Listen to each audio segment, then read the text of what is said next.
Como habíamos anticipado en el video anterior, en este empezaremos con el tema de ángulos inscritos. Antes de empezar propiamente con el tema, necesitamos esbozar o platicar algunas definiciones que nos serán de utilidad para abordar el tema. Tales definiciones son muy conocidas, pero no está de más recalcarlas en este momento. La primera de ellas es la definición de lo que es una tangente a una circunferencia. Si yo tengo una circunferencia, digamos, de centro O, y yo considero un punto A de tal circunferencia, y luego trazo el radio que va de O a A, y luego construyo una recta perpendicular a OA que pase por A, como se muestra en la figura. Entonces, en estas condiciones podría decir que la recta así construida, que llamé L, es tangente a la circunferencia C en el punto A. Es decir, si la recta L es perpendicular a OA, donde A es un punto de la circunferencia y OA es un radio de la circunferencia, si la recta L es perpendicular, entonces podré decir que la recta L es tangente a la circunferencia en el punto A. Esa es la definición de recta tangente.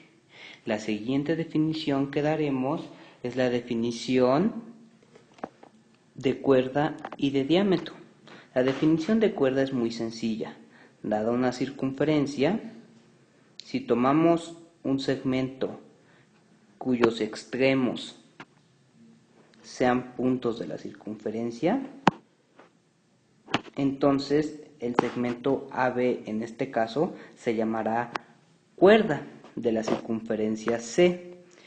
Pero si pasa el caso particular en que el segmento cuyos extremos son A y B también pase por el centro del círculo o de la circunferencia, en ese caso este segmento se llamará diámetro. Entonces, cuerda sería algo como esto y un diámetro es algo como esto. No son nada difíciles tales definiciones. La siguiente definición es la definición de secante, la cual es muy parecida a la definición de cuerda.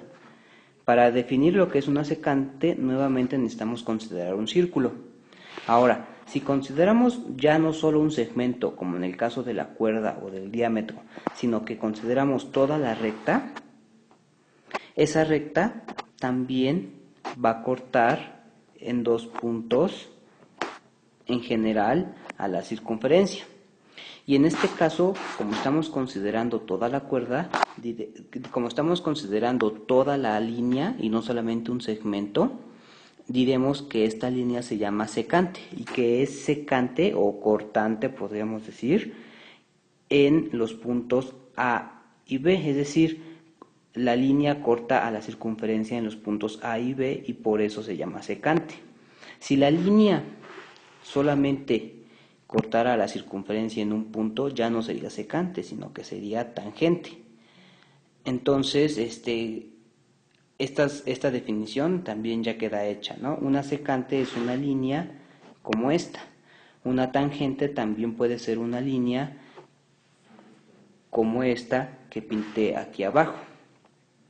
Ahora, una vez que ya vimos las definiciones anteriores, también ya podemos dar la definición que nos interesa en este momento, es decir, la definición de ángulo inscrito. Vamos a decir que un ángulo es inscrito o está inscrito obviamente a una circunferencia si el ángulo tiene sus tres vértices sobre la circunferencia, digamos estos tres, y sus lados son cuerdas o diámetros, no importa, de la circunferencia. Por ejemplo, si a este yo le llamo A, B, C, en este momento el ángulo ABC sería el que acabo de dibujar, es decir, sería este que le llamo alfa, sería igual al ángulo alfa. A es uno de los vértices del ángulo, B es otro de los vértices, o más bien el B es el que vamos a llamar el vértice, porque es donde se juntan los dos lados del ángulo. Y más bien vamos a decir que BA, o que la cuerda BA es el lado inicial del ángulo, y que el lado BC es el lado final del ángulo, y en ese sentido este ángulo siempre lo vamos a leer en el sentido contrario a las manecillas del reloj, es decir, vamos a pensar que BA es el lado inicial y que BC es el lado final. Entonces podemos ver que este dibujo que está aquí justamente representa lo que es un ángulo inscrito.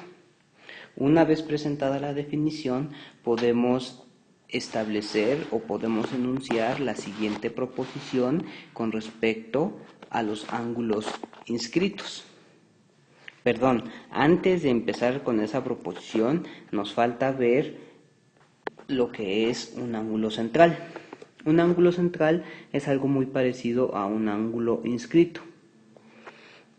La diferencia entre un ángulo inscrito y un ángulo central es que el ángulo inscrito tiene su vértice sobre la circunferencia y el ángulo central, como su nombre lo indica, va a tener su vértice en el centro de la circunferencia. Entonces, como O va a ser el centro o va a ser el vértice del ángulo central, sus lados van a tener que ser radios y ya no cuerdas como en el anterior. Entonces, el que estoy dibujando ahorita sería un ángulo central. Si le llamo a este B y a este C, entonces este ángulo beta sería el ángulo B o C. Este, que es BO, sería su lado inicial, y este, que es CO, sería su lado final de este ángulo central beta. Ahora sí, con esta información ya podemos establecer la proposición o el teorema de la medida del ángulo inscrito. Ya me adelanté y ya redacté el teorema que vamos a probar enseguida. Dice, la medida de un ángulo inscrito en una circunferencia es igual a la mitad de la medida de su ángulo central. Vamos a empezar a entender un poco lo que quiere decir el teorema. Ya también pinté 3 figuras. ¿Por qué pinté 3 figuras? Porque son los 3 posibles casos en los cuales se nos puede presentar un ángulo inscrito. Veamos, en este primer dibujo estoy representando el caso en donde el ángulo inscrito, uno de sus lados, en este caso BA, pasa por el centro del círculo. En el segundo dibujo estoy representando el caso en el cual el centro del círculo está dentro del ángulo inscrito, que en este caso es alfa. Y en el tercer dibujo estoy representando el caso en el cual el centro del círculo queda fuera del ángulo alfa. Entonces, estos son los 3 posibles casos en los cuales puede estar colocado un ángulo inscrito dentro de una circunferencia. Y como queremos hacer ver que el teorema es cierto para cualquier tipo de ángulo inscrito, entonces tenemos que demostrar que en los 3 casos la proposición es cierta. Ahora, ¿cuál es el ángulo central de un ángulo inscrito? Veamos, en este primer dibujo, ¿cuál sería el ángulo central del ángulo alfa? Si nos fijamos, el ángulo alfa abarca este arco de circunferencia, que iría hacia acá. El arco de circunferencia va de A como punto inicial a C como punto final. Ahora, ¿qué ángulo central también abarca el arco AC. Como es central, su vértice debe de estar en el centro. Entonces este que estoy pintando ahorita, que estoy llamando beta, sería el ángulo central de alfa. Y lo que tenemos que demostrar es que el doble de alfa es igual a beta. Ahora, y lo mismo en este caso, en el segundo caso, el arco que abarca el ángulo alfa sería este, en este sentido. Por lo tanto, su ángulo central sería este que va acá, que sería beta. Y también tendríamos que demostrar que 2 veces alfa es igual a beta.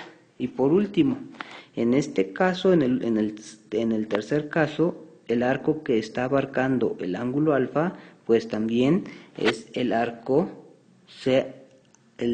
AC, y por lo tanto su ángulo central sería el ángulo AOC, que nuevamente voy a llamar beta, y nuevamente tendríamos que demostrar que 2 veces alfa es igual a beta.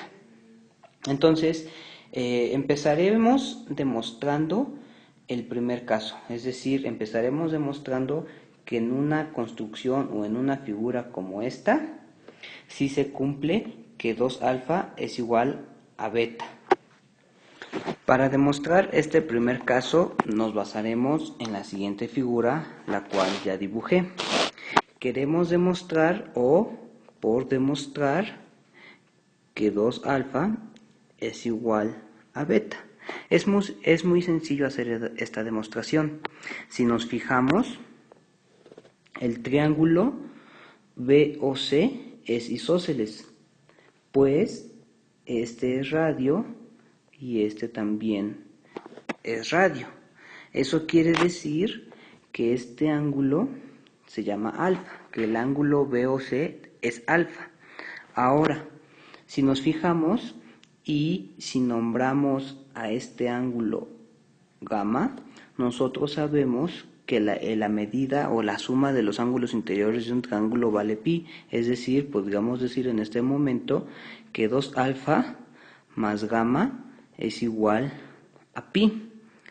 También podríamos decir que en este momento beta más gamma tienen que ser pi, pues entre los dos están sumando un ángulo llano. Es decir, podríamos decir en este momento que gamma más beta es igual a pi. Ahora, ¿eso qué quiere decir? Quiere decir que podemos igualar esta ecuación y esta ecuación, pues ambas son iguales a pi. Es decir, podemos decir que 2 alfa más gamma es igual a pi, que a su vez es igual a gamma más beta.